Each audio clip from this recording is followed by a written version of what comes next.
Okay, we're gonna start in about 1 minute. So for the guest speakers, thanks for coming. The order of the speakers will be Gabe Segoine, and then we have Tina, who has a little technical difficulty, but hopefully she can join us. And then Joseph will round up, and then Joseph will be the last speaker. So I recommend maybe about 10 minutes, unless you have something special to say.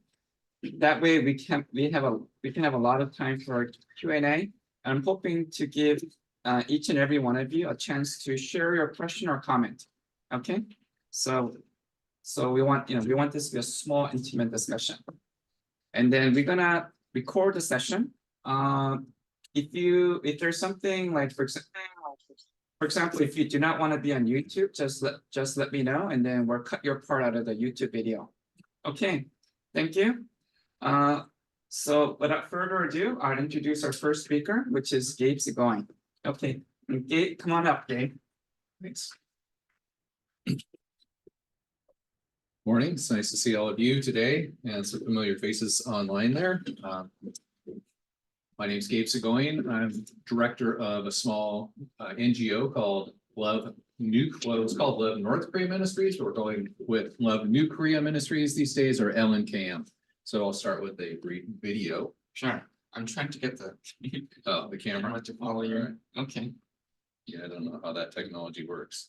Oh, that was the wrong one. So you want to share screen? Oh, let me do the share screen. Okay. Okay.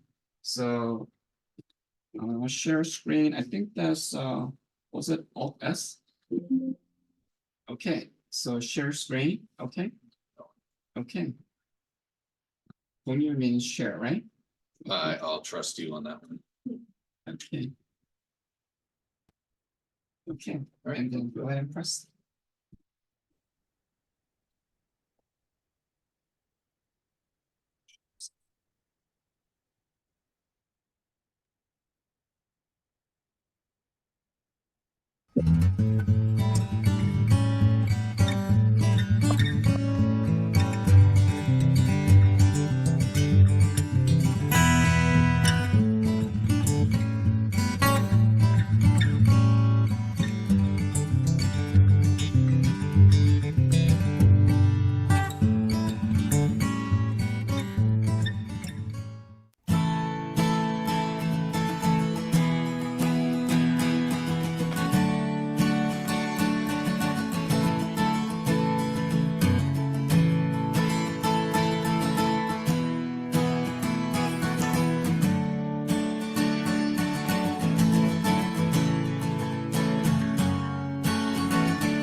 red button to stop sharing. Right. Oh, I'm gonna Oh, one more. Okay. show a little video here. It's those have always asked me to share about surfing. So this video is from what's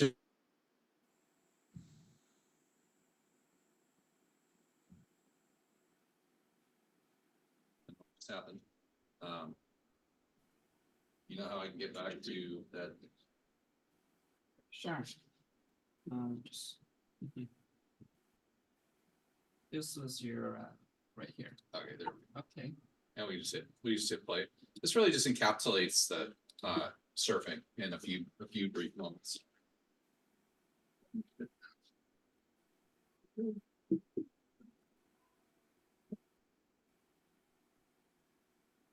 Mouse. I was gonna try and unmute it.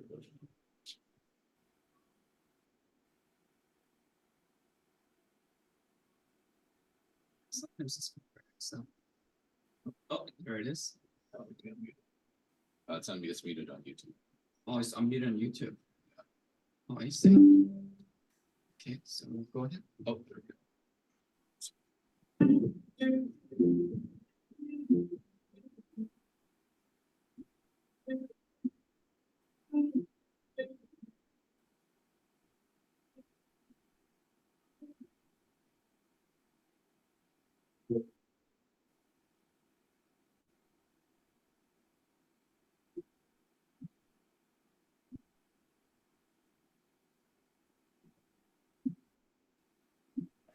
We're about to do something quite funny, guys. For the music video for our track. Play. All right, we don't have to watch that. All right, so that just gives you a little bit of an idea of what we did as far as surfing goes. All those kids were provincial kids. They weren't like people from the capital. Kids, they're just countryside kids, and they were able to jump on the surfboards. And there weren't any waves, but they got the feeling of what it was like. Are you still trying to get the camera to? Yeah. So don't mind me. I'm just here for the camera. The camera really likes you. It doesn't like me. And then the previous video was just our work that we had done in North Korea from about 2007 till about 2020 when North Korea closed. Some of the things we were able to continue to do, like the water wells, and some were things that we couldn't do past 2017 because of sanctions. But that just gives you an idea of the work that we were able to do inside North Korea. So I think that kind of gives you the picture of what our work was involved with. And rather than me describing what we've already seen, I can just open it up for questions. Okay. Yes. Liberty? How did you navigate giving aid under the North Korean government? Was there? Oh, actually, Liberty, either speak from your computer so everyone can see you, or come up here. Okay. Right. So everybody's also on the Zoom call? Not everybody. So for those who came a little late, please join the Zoom call so we can each see your faces. Okay, using your computer or smartphone. Okay, come on up, Liberty. Okay, first introduce yourself.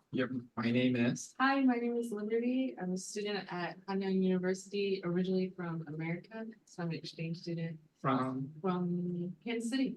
okay, Kansas City. All right. My question is, how did you navigate giving aid in North Korea, and were there any like close calls, so to say, between the Korean government, and how did you handle those? Okay, thank you for your question. Love Kansas City. Yeah. Go Chiefs again. Yay, congratulations. Yeah. Although I'm from Dallas these days, so yeah. How do we navigate giving aid in North Korea? That's a good question. Thank you for it. Typically, working with the North Korean government regarding aid is something that they actually want us to be able to help with, and so it's not something that is a difficult process when you're working with them. Now, getting through all of the hoops that we have to go through regarding the sanctions, and although aid, medical aid and food are supposed to be sanctioned items, we still have to go through hoops of how do we get aid into the country, and how do we transfer money, and all of these things. So a lot of the difficulties these days are from external forces, not internal forces. But while we were able to do it, there really wasn't any problem with working with the North Korean government. As far as any close calls, no, not regarding the aid. The surfing part, we did have some kind of things that happened that you could consider, could have ended badly, but thankfully didn't. Okay, and then so if you have any specific questions for Gabe, you can ask now. Otherwise, let's hear from all the speakers and we'll do a general Q&A at the end. What's your specific question, Wei? Wait, are you on screen? If you're not, can you come up? It's okay, just come up. Okay. All right. So introduce yourself, your name, where you're from. Okay. So you're Han Young. Okay, hi guys, I'm Wei from China. My first question is that we learned a paper that the Xinjiang Museum are partially some kind of anti-Americanism, something like that. So I'm just wondering when you go to the North Korea, how people think about you, like how do they treat these people who are foreign? Okay, so Wei mentioned two things. First was the Xinjiang Museum. Yeah. You heard of the Xinjiang Museum? Yeah. Did you ever visit? I visited the War Museum. Oh, Yeah. okay. Yeah, And so the War Museum portrays Americans how do they portray Americans? and not in a positive light. Okay, not positive. Okay. So in dealing with those kinds of issues, I always look at it as an opportunity to build a bridge. So, when we go to those places like the War Museum, for example, it's their version of history, and it doesn't necessarily, it's not exactly the same version of history as the US side. So there's some tension there. And then there's also the ongoing issue in North Korea of their educational system is that America hates North Korea. We want to destroy them. We want to kill them. So that's what they're basically taught from cradle to grave. So from my side, I look at it as an opportunity because I want to portray myself and the country in a light that's contrary to what they've been told. So in the War Museum, it's an opportunity for us to talk about the past and to seek reconciliation. So whether they accept it or not, it's an opportunity to say, hey, I'm sorry for it. I wasn't in the war, my family wasn't in the war, but my country was, and I'm sorry for the hurts and the pain that was caused from the past. And so I look at that as an opportunity to try and build that bridge, whether they receive it or not. So I hope that answers that question. What was the second question that you had? Yeah, how does North Korea think about you? How do they treat you? So it really depends on our attitude. If we go there with a heart that is to serve people and to love people, then it's hard for them to respond in a negative manner.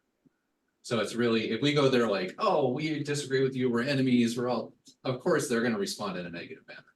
But if we go there with a heart that, hey, we love you guys, we want to see your life be the best life that it can be. We're here to assist you any way we can.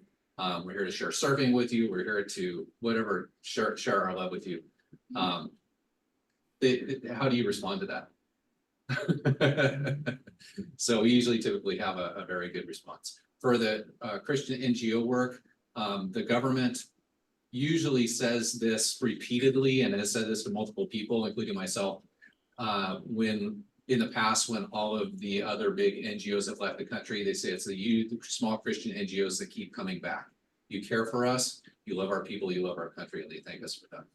So, hope that helps. Okay, thank you. Okay, then let's move on to Tina Kim. Tina, are you ready to share? Yes, hello. Yes, you Can you hear go me ahead. okay? Yes, we hear you fine. Yes. Yeah, hello, nice to meet you everyone. My name is Tina and I'm here to share with you about Reconnect Korea. We're currently based in Korea at the moment, but to give you a brief overview about how Reconnect started, we started we're an NGO organization that started in New Zealand. And at first we started with the goal to really try to look for the areas of society that has not yet been tackled or issues that have been overlooked, certain groups of people that are in the blind spots of society or beyond the reach of mainstream organizations. So since 2016, Until now, Reconnect New Zealand has been running a wide variety of programs for the homeless, young adults, and marginalized children, and also things like mental health issues. But about 5 years ago, the co-founder of Reconnect, Sarah, and I were fortunate to get a chance to visit North Korea, Rason, to be specific, which is a special economic zone in North Korea.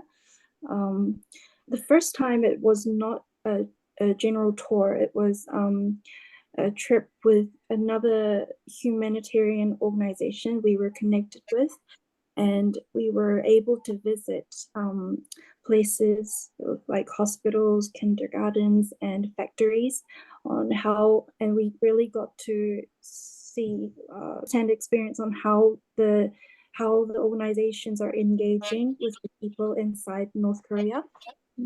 Yeah, so not long. Oh, sorry, I should actually share my screen. Hold on a second.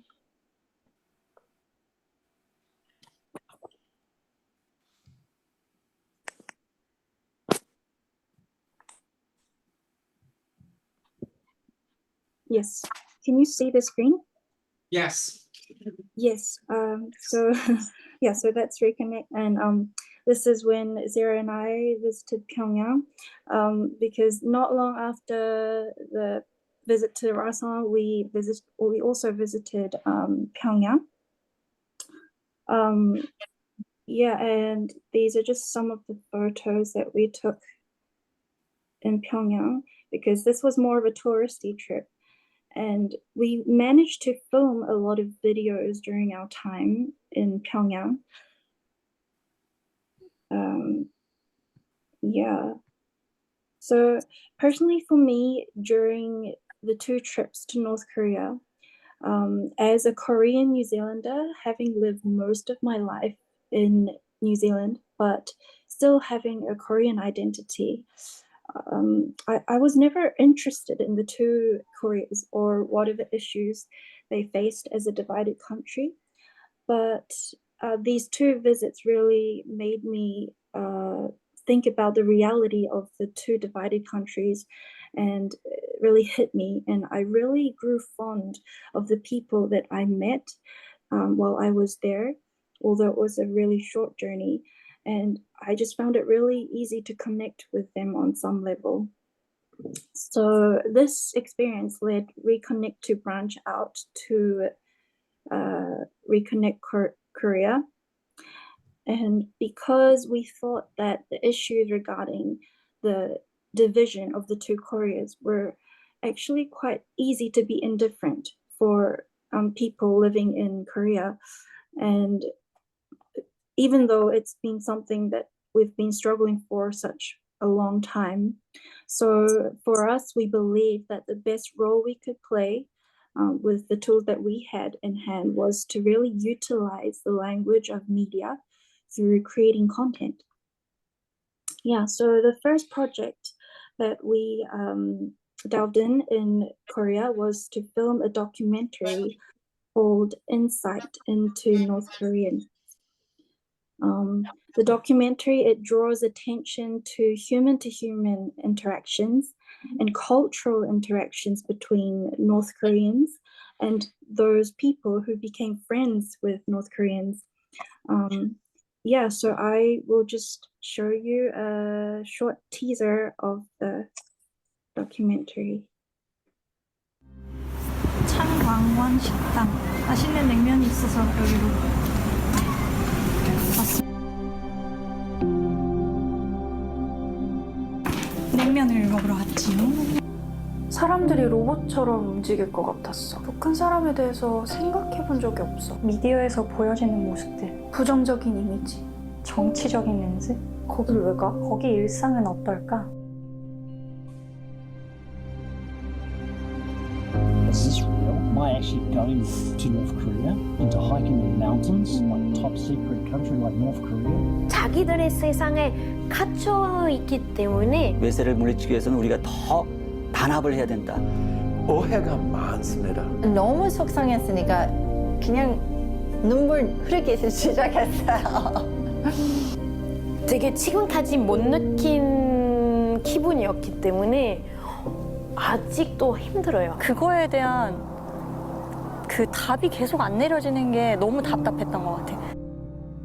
왜 우린 지금 이 다큐멘터리를 만들고 있지? 우리 둘은 고작 일주일도 안 되는 시간이지만 우리보다 훨씬 더 많은 시간 동안 그곳 사람들과 부딪고 사는 그냥 그분들의 이야기가 너무 궁금해졌던 거지. 그곳에 살고 있는 사람들에 대해 더 많이 궁금해지고 더 많이 배우고 싶어졌어.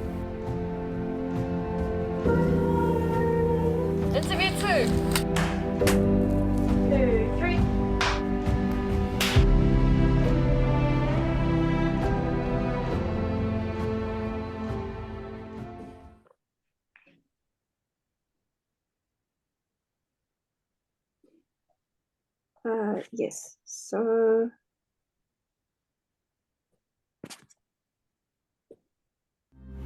sorry.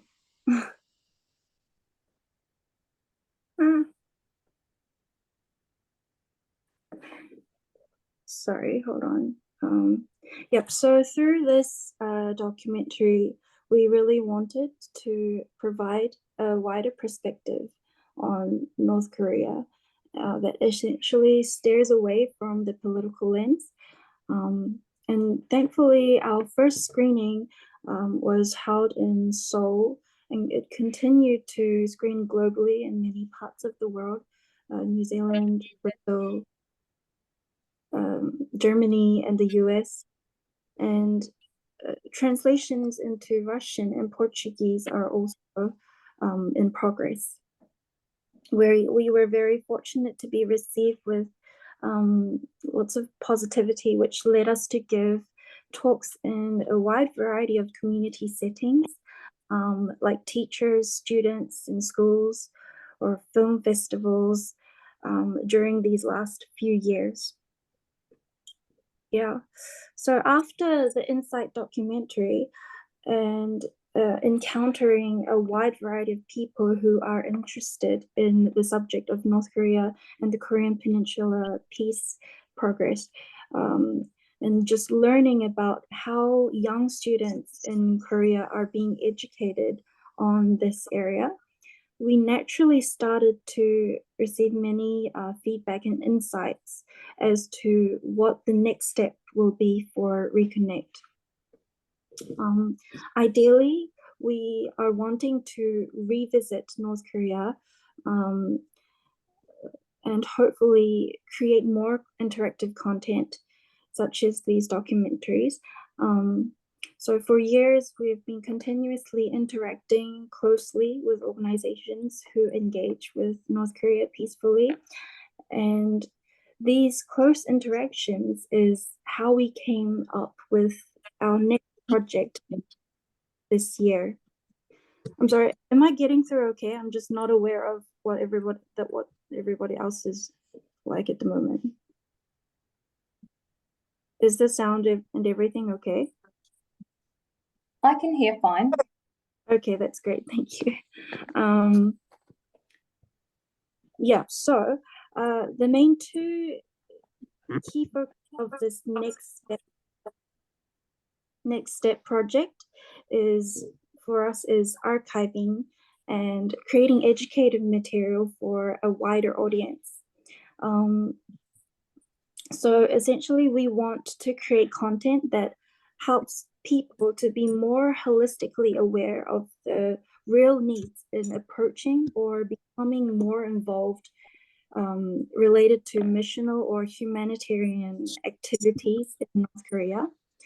And for the archiving, we just realized that for a lot of humanitarian organizations and individuals that work in engaging with North Koreans, that this sort of archiving process is very necessary for the future generations.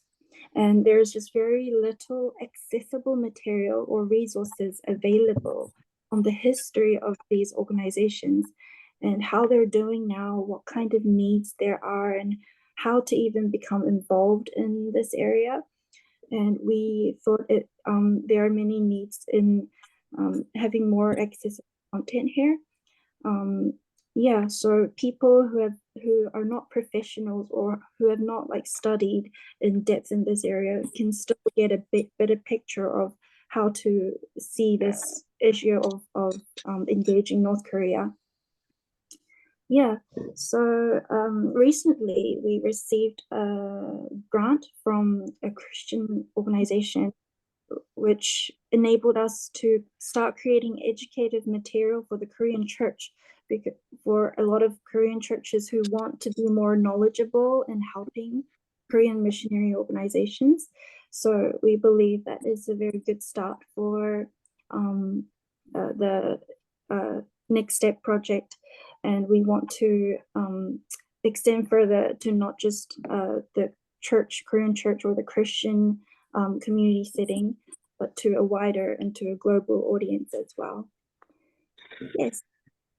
So here is just our Instagram and email, and I'll be more than happy to share the private links of the documentary of the teaser that you saw today, Insight into North Koreans. So please give us a DM or an email if you would like, to see the documentary. Yeah, so that's it for me today. If there are any questions, I'll be happy to answer. Okay, thank you. Any questions for Tina? Okay, Tina, can you stop sharing? Okay, thank you. All right, great. All right, so round of applause for Tina. Thank you very much for your educational efforts. Do I see any, is there any questions or quick comments? If not, then let's go to our last speaker, this Columbia professor, Joseph Terwilliger. Joseph, go say hello. Hi. Okay, yeah, so I found out about this through Heterodox Academy, which I've been a member of for a long time, and I'm very interested in all its activities. I'm going to share my screen here. So I figure it's easier to talk with pictures than it is without them. I think I shared the wrong screen, so let me do that again. Share.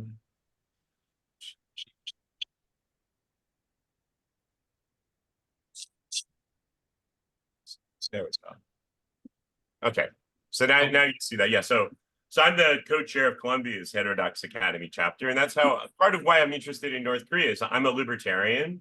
I'm someone who's the opposite of communism, opposite of communists, but I'm also very interested in viewpoint diversity, where you listen to all ideas and try to understand things and always question your own ideas. So for me, that's what got me really interested in North Korea, is that it's so different from how I would imagine the ideal society, that I wanted to go and experience it and understand it. And I've always taken the sort of approach like Captain Kirk in Star Trek of don't interfere, just try to observe and learn and build relationships and see what's going on there. So that's been kind of my approach the whole time. So I've been interested in North Korea for a long time. How does this go forward? There we go. Okay, I know I went the wrong direction. Yeah. So this was back when I was a child. This is back in 1982. I used to be a shortwave radio listener, and I was always curious about all these countries that were closed off and different. And this was from North Korea, actually, Radio Pyongyang. And they sent me this card after I wrote to them in 1982 saying, I heard your station, please send me proof that I heard it. And I ended up on their mailing list, and they started sending me unlimited supplies of magazines that nobody ever really wanted, but I got them for like the next 10 years. But it was interesting. At least, you know, it's like, okay, this is making me more and more curious. So I've always been building my curiosity. Then in 1990, there was a film festival in New York of North Korean movies where the actresses and the directors all came to New York and showed their things. So I got to go there and meet these people, and I was really fascinated. And by that time, I had already learned to speak Korean because I'd been studying it in university. And so it was just really interesting. I wanted to learn North Korean dialect rather than South Korean because I was curious about their society. So they sent me all these different things. This is one of the many publications they sent over the year. This is in 1993. And then in 1996, I wrote them a fax, and you could actually fax. And they sent me one back then. I wanted to buy a dictionary. I wanted to get basically this thing here, this, Joyoung Sajun, so from North Korean to English. And they actually told me how to do it. And this is right when President Clinton had removed the sanctions on them, so we were allowed to do these things. So again, I'm getting more and more curious. Now, my curiosity about Korea led me as a scientist. I'm a human geneticist myself. So we started doing a study here of the, this isn't going forward. There we go, of the Korean diaspora. So we were trying to think that much like you take plants and grow them in different soil to see what happens to them in genetics, to look at genes and environment and culture and their relative contributions, we tried to think of the Koreans as an example of that, because all the recent history of immigration and separation had led to interesting experiments. For example, Koreans had moved into Russia, and in 1937, they were deported to Kazakhstan by Stalin. Also, there were a lot of Koreans, as you know, in Yanbian in China, who were mostly related with North Korea until around late 90s, early 2000s, when it quickly shifted to having more trade with South Korea. So I was able to watch things change there. And we also looked at internationally adopted Koreans who were raised in Sweden. So this to me is just an interesting experiment. So we went, for example, to Kazakhstan, and this is the town Ushtobia where the Koreans were deported to, and it's all filled with Koreans still to this day. And they mostly speak the Hamgyongdo dialect. So it's like a North Korean dialect if they speak at all. And these are like old ladies here, and they're women's choir in Astana, Kazakhstan, and they sing in a mixture of Kazakh, Russian, and Korean. So it was a really interesting experience. And you see their local newspaper is called Tongil, you know, in Russian. So it's really interesting. And I met a lot of North Koreans there. Their local Korean newspaper was actually edited by a North Korean expat, not a defector, but someone who was from North Korea living in Kazakhstan in Soviet times to build up the Korean community's newspaper in Korean. And then we also started working in Yanbian in China, Yanbian, and with the Yanbian Medical School, and this is our colleague there. And we worked there for many years studying the health of the Chosunchok, the Chinese Koreans. And of course, I'm curious all this time about North Korea, but I didn't know how I could go. This was as close as you could get. This is the border on the bridge in Tumen in China with North Korea over there, right across that line. And I went there in 2001 and 2003, and every year when I went back, because we were doing research there all the time.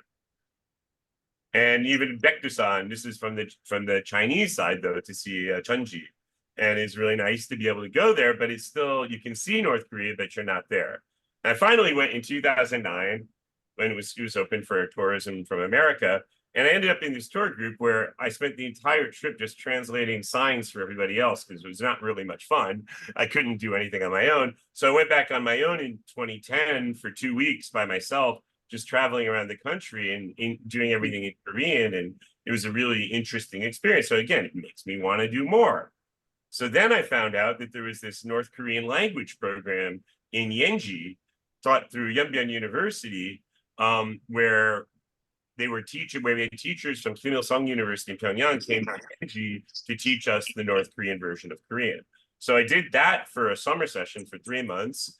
And during that time, we'd go to Rason on the weekends. Here we were visiting a school where we went to their English class and did a little conversation exchange. We'd also go to the beach and just talk to people on the beach randomly, or we'd go to the markets or anywhere, because in Rason you can kind of walk around. And it was just a way to practice North Korean colloquial speech. I wanted to go back though, and so I went back as a teacher at the Pyongyang University of Science and Technology, which I didn't know about. I initially was recruited by the American Statistical Association, because I'm a statistician, statistical geneticist, and they were teaching a workshop for government employees on how to do census statistics and public health statistics, and I went there to teach on that. But of all the people that applied, I was the only one that got a visa.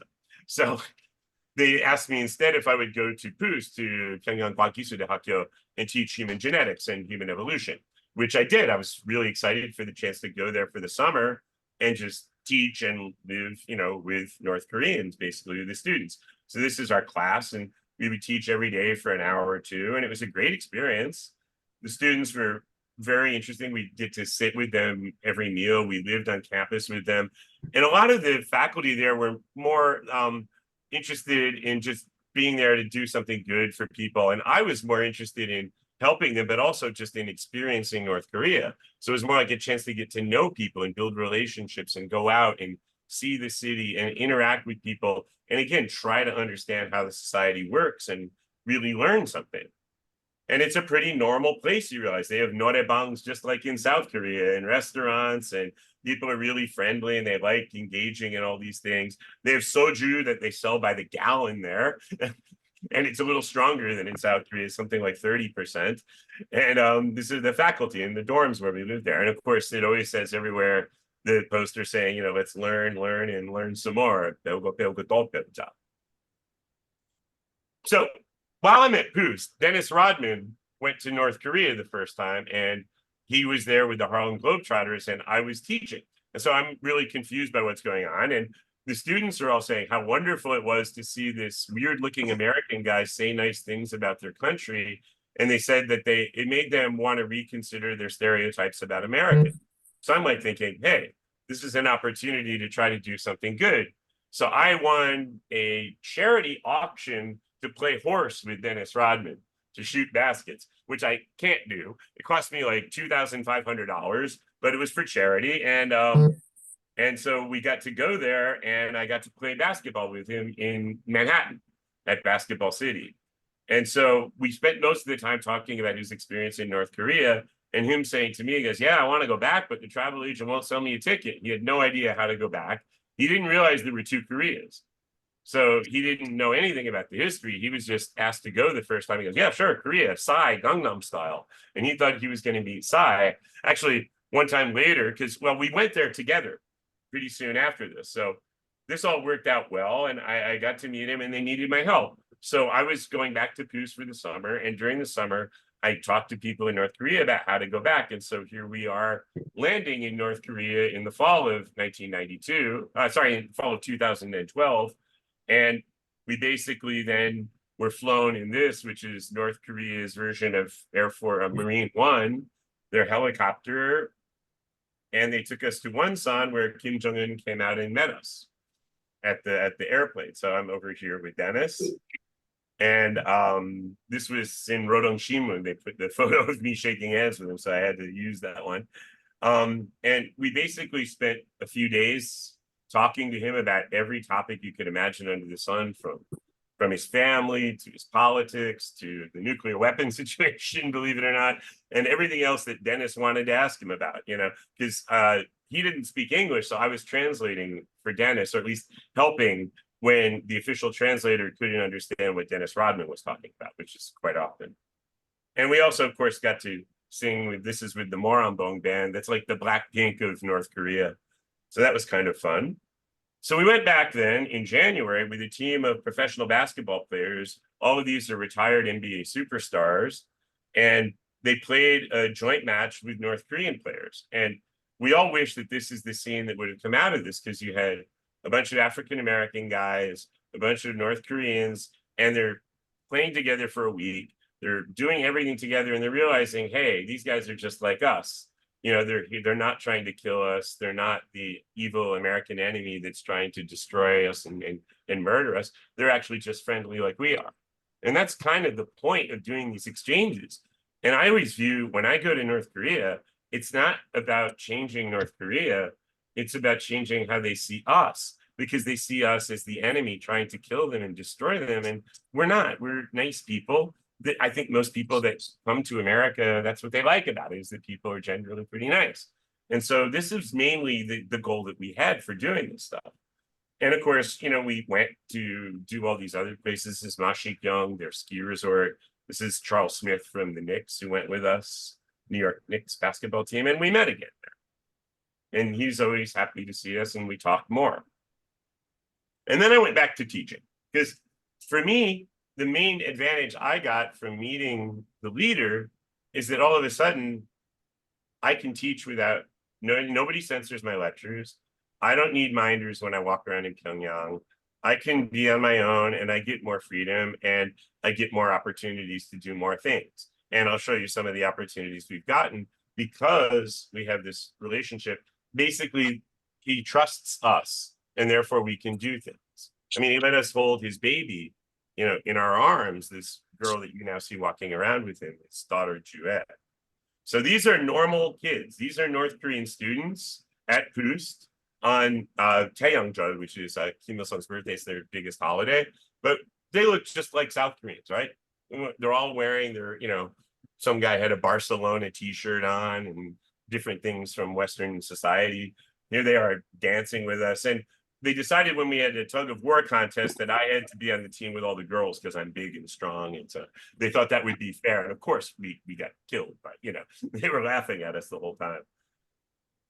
Now, while I was at Boost, I also happened to read this article in Rodong Shinmun one morning. And I thought maybe there was something funny in the soju I drank the night before, because this is a story about an orchestra concert in New York City playing North Korean music. And I looked at this closely and I realized I saw 5 friends of mine, because I'm also a freelance musician. I went to Peabody Conservatory of Music for undergrad, and I wanted to be a tuba player when I grew up. And well, I still do it a little bit, but this was really fascinating. So I reached out to this guy, and he runs this orchestra called the Uruk Symphony Orchestra, which plays North and South Korean music and American music and regular classical music at concerts in America. And they've done 150 of these now. And I joined the orchestra. There I am on the end playing tuba in it, because I thought, wow, this is another opportunity to do sort of cultural exchange in the other direction. And it's been going on for like 20 years, where they play these in New York at Merkin Hall several times a year. Most recently, we did it in May. And every time we do it, the North Korean diplomats come to the concert. So it's a way of engaging with them, even during COVID, even during the times when they're not interacting with Americans anymore. I still get to talk to them for, a half an hour every time we have a concert. So these are all great opportunities. Now, this is a funny story. This was us when we went to Myeongsan, which is the museum in North Korea where they have the gifts given to all the leaders. So in this car, I'm here with, this is the president of the Pyongyang University of Science and Technology. This is former South Korean Prime Minister Go Gun. And this is Nobel laureate Peter Agre, who also was there for a conference. And all these people were there because they're trying to do things to engage with North Korea. And the funniest thing was this photo, which is Dennis handing a ball to Kim Jong-un. I didn't know it would be there, but it was on the wall inside the museum, covering the entire wall. And so we walk in with all these special guards that were there for the South Korean prime minister. And when they realized I was in the picture, they all left him and came over to talk to me. And they're like, sorry, we didn't know anyone important was coming. So that was kind of funny, I thought. So, but the other advantages we got from having these connections and building this relationship, and you build a relationship by not judging them. Even though I'm a libertarian, that's not how I would run a society in any way. You talk to them and you build a relationship as people. And that's how you can get past these political problems that we have and other things, and you can actually build trust. And there's so little trust between us and them that it's hard to build any. Well, we built some. And so I got invited to this symposium at Kim Il-sung University where I got to give a talk. And we're also there for this book fair. I was representing the American Association for the Advancement of Science, who had a volcano project at the time, working on Baekdusan with a bunch of British volcanologists. And this is the Pyongyang Science and Technology Book Fair. And this is Choi Tae-bok, who is the head of the parliament in North Korea, who also then was very interested in talking to us. And he told them at this meeting, the Kim Il-sung University people, that it was okay to build an exchange program with us. And so we started working on that. This was our booth for the American Association of the Advancement of Science at the book fair. And we taught there this lecture series. This is the editor of Science, which is one of the biggest science journals in the world, from the American Association of the Advancement of Science. This is Norm Neureiter, who was the former advisor to Colin Powell on science. And this is me. And in the audience was the top professors in all the scientific fields, from Kim Il-sung University, Kim Chek University, the Academy of Sciences, and the Pyongyang Medical School. And we were teaching about how do you write for an international journal? How do you read Medline? How do you use internet for science to research these things? How do you build collaborations? And we kept pointing out to them, the number one thing is you have to have an email address, because you have to review papers if you want to submit them. But we went through the whole process with them, and I thought, this is great. They trusted us to do this. And they asked us to come back and teach them in China how to use the internet where we could have internet, and teach their scientists how to do this for Medline, for grants, for all these things they need if they want to become what they call a Wahakgisul Gongseong Daegu, which is a science and technology power country. You can't do that if you don't have the internet. So this is the main message we kept trying to send. And These were all the faculty that attended our workshop there at the Science and Technology Palace. Now, then Trump gets elected, and Trump and Dennis Rodman are old buddies. So all the basketball players who played that game had their lives ruined because there was so much pressure on them. And these guys didn't even know there were two Koreas, right? They weren't there for political reasons. They were there to try to build connections with people with basketball, right? Play a game and make people happy. But one of the guys, his kids got beat up at home while he was there for being a traitor. One of them dropped out of seminary school where he was studying at Columbia Union Theological Seminary because the pressure was too high and he cracked. The pressure was amazing. But when Trump got elected, he tried to rehabilitate them. And like Dennis couldn't even show his face. I was in a car once with Dennis and Hulk Hogan, the professional wrestler. And Hulk Hogan was doing a spot at this car dealership. And they saw Dennis in the car and they're like, get him out of here. We have an American flag out front. We don't want traitors here. And it's really funny because Dennis Rodman, I'm sorry to say, is as American as it gets. He does whatever he wants. He says whatever he wants and doesn't care. That's American. He's very free. He even walked around North Korea with an American flag backpack. And I'm just like, you may not like it, but that's what America is, you know? So anyway, Trump arranged for us 2 weeks after he got elected to lecture at West Point, to be with the military and be seen as not traitors anymore and as actually doing something positive. And here we are lecturing to these people on alternative methods of diplomacy, alternatives to war. And we had a great discussion. They were really positive and eager to be involved with us. And we're lecturing to all these guys that are the future officers in our military. And then we went to North Korea that summer. And it had something to do, and I don't want to get into details, but there was this American college student who was in prison there. And we'd been working with the North Koreans to try to find a way that Dennis could go and do something. And they were also negotiating with the US government in separate ways. And so we eventually went because they got everything together so they could medevac the guy out. And when we showed up, they let him go. And we then presented Kim Jong-un with Trump's art of the deal. And not only this is what they all showed in the media, but what I actually gave them were the Korean editions of all of Trump's books. And I was like, read these, you'll understand him better. Because interestingly, this is the time when Trump was talking about fire and fury and, you know, destroying North Korea and my button's bigger than his button. But Trump was the only person in America that wanted to talk to us when we got back from meeting Kim Jong-un. He called us to Trump Tower because he was Dennis's friend. And he said, this is wonderful. Anything you do to talk to them is better than shooting at them. And I think, he wanted Obama to call him. We gave Trump the number. Trump said, I'll get Obama to call him. It obviously didn't work out, but Trump, I was completely convinced from the very beginning, wanted to go and talk to them and do something positive to change the thing. He may not believe in much, but he certainly doesn't want to kill people. You know, he's the first president in my lifetime that didn't start a new war or didn't preside over the start of the bombing in the country. So I believe that's one thing about him that was true. So we tried to talk to them about it and tried to see what we could do to help them, because they asked us about him and we said, yeah, no, he's a good guy, you should talk to him. And Kim Jong-un asked us about him the first time we met him. He was very interested in Trump, even back in 2012. So we went and then we did the usual stuff. You see the basketball team. These are the Olympic athletes that we had to go and meet with and everything, because it's a sports ministry thing.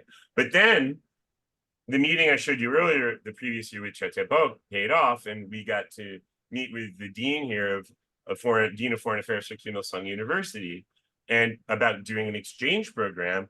And we actually got funding for an educational exchange with scholars between Columbia University and Kim Il-sung University. We were going to send Joe Stiglitz, the economist, and we had a forestry guy, and I was going to go. And the hope was to bring North Korean students to Columbia and send American students over there. And that all fell apart when Trump banned travel by Americans to North Korea. So we tried to find alternative ways to do things. Initially, as a first thing to try to get back in the game, when Kim Jong-un was threatening Guam with missile strikes, we went to Guam, and Rodman goes, if I'm here, he ain't gonna shoot. Because at one point when we were in North Korea, Rodman asked him, what about the nukes? And he said, oh, don't worry. No, he asked Kim Jong-un if he'd ever been to Hawaii. And right? And Kim Jong-un said, no, my missiles are aimed at Hawaii. He goes, but they have a camera in the front and they know what you look like. So if you're there, they won't go. And he goes, so he's got missiles, got cameras on his missiles. He's not going to hit while I'm here. So it's kind of a publicity stunt to be human shields in Guam, but it was kind of fun. And it was a nice trip. But then what I tried to do is I went to Vladivostok in Russia. And we got the Far Eastern Federal University to agree to give us a computer room to teach the North Koreans about internet and to do this whole course that they'd requested from us to try to learn how to do this sort of stuff. And then Treasury Department had said, nope, this is not in the interest of the United States. So we were denied the right to do it. And it confused me because the State Department gives grants to people trying to open up the internet for North Korea and sending USBs over there. And I mean, sure, you can say we're teaching them how to use Medline and how to use Web of Science, and that's also pretty harmless, but I don't know, you can't turn on the internet without seeing all the crap. Once you open Pandora's box, it's open, and they realize they have to open it, and we had an opportunity at their request and it still fell through. So it's a little frustrating when these things happen. But anyway, hopefully after Singapore summit, we hope for things to get better, but as you know, they didn't. But we'll see what happens if Trump is elected in the fall. Hopefully they can get things back on target if that happens. But after that, we took Dennis for the first time ever to Seoul, so he could finally see South Korea. And this is a time when South Koreans were very euphoric, actually, about the Singapore summit and all the things going on with North Korea. And because he was a little afraid to go to South Korea, but it was amazing because even old ladies would come up to him on the street and just bow, really deep bow, and say, thank you so much for caring about us. And I think that there was something human about it because, he's maybe not the guy we'd all want running our North Korea policy, but he has a big heart and he means well. He's just, doesn't know a lot of stuff, but his heart is in the right place. And we hope that better things can happen in the future. But again, nowadays, we're not allowed to go, so we just interact. I interact with the diplomats in New York. Once a month, I meet them. And other than that, we just try to keep the connection going so that we can try to do something when the doors open. That's it. Questions? Okay. Joseph, can you stop sharing? Okay. Yeah. Okay, so we can see your face. Yeah. Okay, all right, great, thank you. All right, okay, thank you very much, Professor Joseph. Okay. All right, now, does anyone have any questions or comments for Professor? How do you pronounce your last name? Terwilliger? Terwilliger. Terwilliger, okay. Any questions or comments? For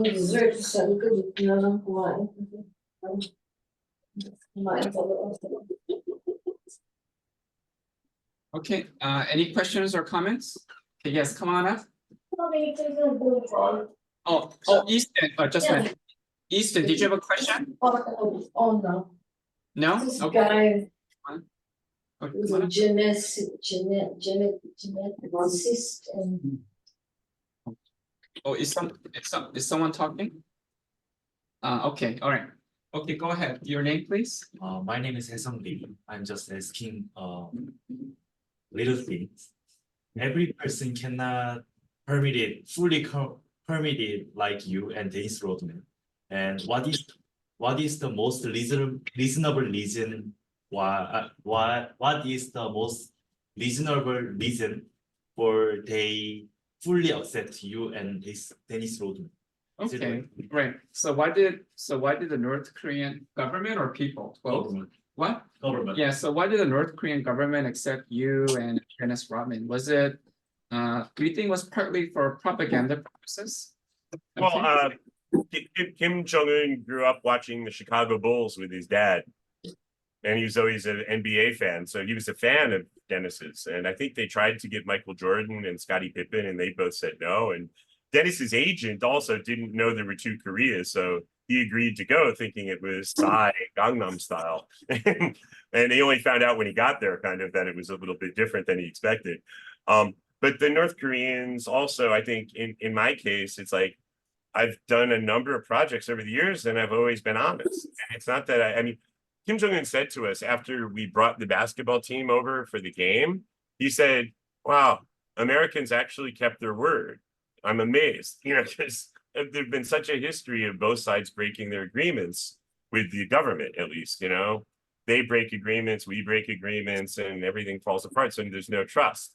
And so I think that's part of it. And also he also said, you guys don't always say what I want to hear, but you say the same thing to my face that you say when you leave the country. And I think that's a big part of it. They appreciate honesty more than anything. It's like I guess it's like the soba company. You know, they're simple, they're honest, they're like country people, and they want to be treated with respect, and they want to be listened to. They don't want to be lectured to, and they want to be, you know, treated properly, but also they want honesty. And I think we've always given that, and Dennis has always given. And Dennis isn't always nice. I mean, we had the entire government at the table, Kim Jong-un and his family, his brothers and sisters, and everybody. And Rodman's toast was, your father and your grandfather did a lot of fucked up shit, but you're trying to change that. And that's why I love you. And the translator looked at me and goes, I don't know what that means. And I'm like, yeah, you do. But you made me translate it. So I translated it as, you know, as during the time of the dear leader and the time of the great leader, relations with America were bad, and you're trying to change all that. So that's diplomacy. But I mean, the thing is that they understand. I mean, obviously people understood. And it's all about just treating them like regular people. And I think Kim Jong-un especially liked us because we didn't treat him like superhuman. We just treated him like a guy. And we just hung out like normal people. Rodman just, you know, Rodman didn't even wear a shirt to dinner. You know, he wore a vest with no shirt to a formal banquet. You know, he was cool with it, you know. And he couldn't remember his name. So Rodman kept telling me, he goes, tell that little motherfucker or something, blah, blah, blah. And that was how he addressed him. And there was no problem. Okay, thank you. All right, any other questions or comments from the audience? We encourage everyone to share. So, or any of the speakers, you guys, is there anything you want to share with each other? I have a question for Professor. Sure, come on up.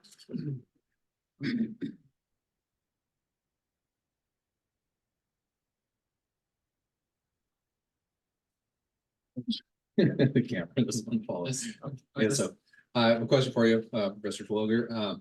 So Rodman, I really do believe that the basketball diplomacy that took place opened the door for us to do the surfing, which was really amazing. We unfortunately can't do that these days, but my question is regarding the Trump's policy. To the extent of your knowledge of where Trump is at, is sports diplomacy something that he would want to pursue in the future? Well, I mean, he made comments to the effect of that Kim Jong-un told him apparently in Singapore that he wanted Shaquille O'Neal to come over. So I mean, I think Trump is very hard to predict. He's unorthodox and he just goes on instinct, I think, more than anything else. That's what drives people crazy, but it's also what makes some things possible. You know, I mean, I was with the North Korean ambassador in New York when Trump won the election the next day, and they looked like they overdosed on Prozac. They were so happy. And I was like, why are you happy? And they're like, oh, he talks like we do.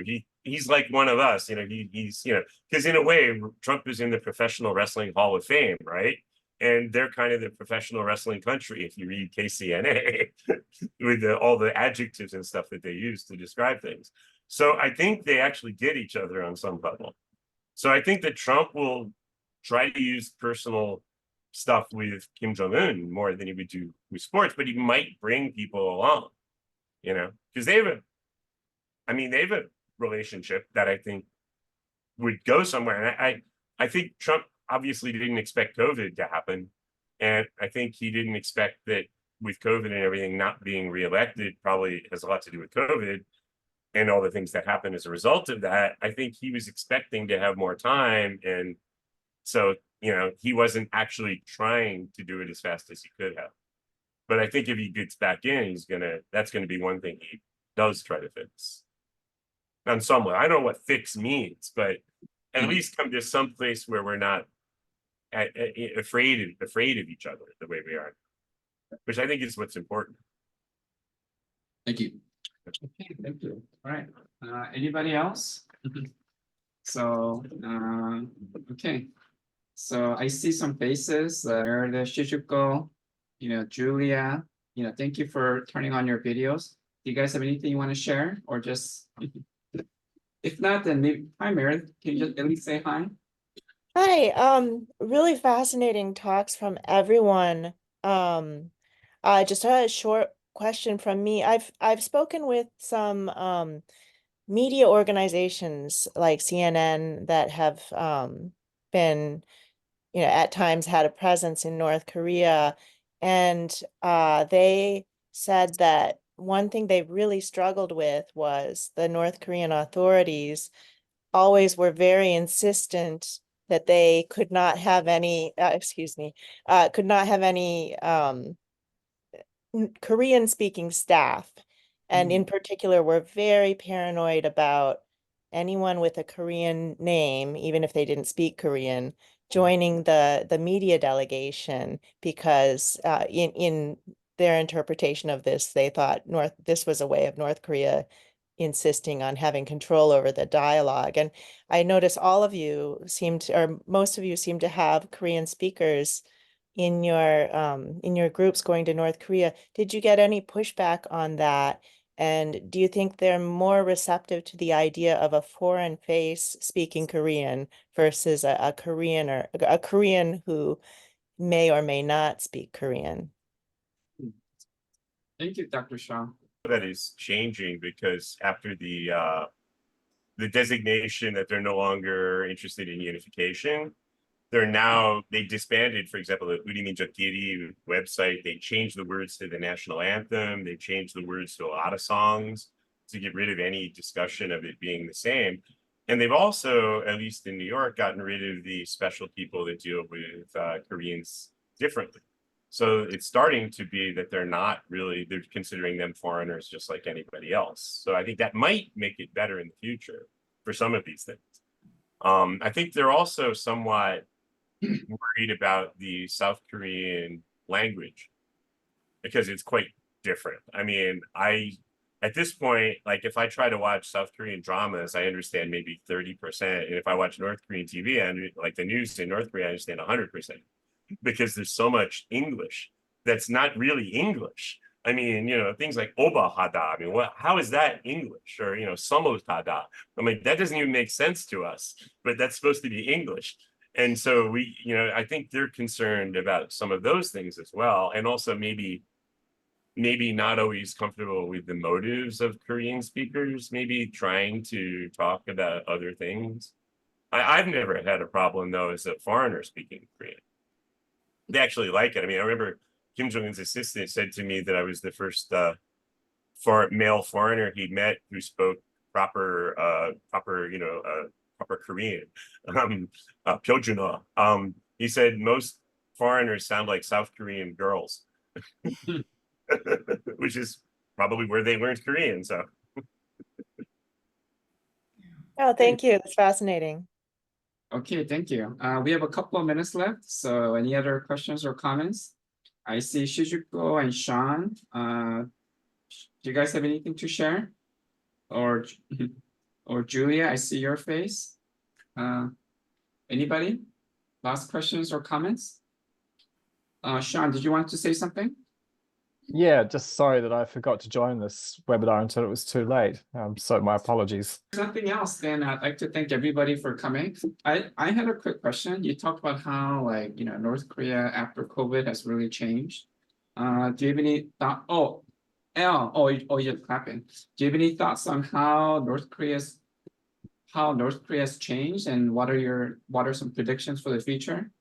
That's number one. And number two is that for example, Joseph, you mentioned that your only connections to North Korea are like the diplomats. Okay, so to all the guest speakers, what are your connections with North Korea these days, if any? Okay. This is a great opportunity for all of us to not forget the people in North Korea. And hopefully, as the Jewish people say, next year, Pyongyang. Okay. So let's keep the faith. Keep faith, and we hope to eventually come back. Okay, if there's nothing else, let's give a round of applause to all our speakers and audience members today. And we do this every year, and we hope to, we'll do this every year until we can, hopefully one day do this forum in North Korea. Okay.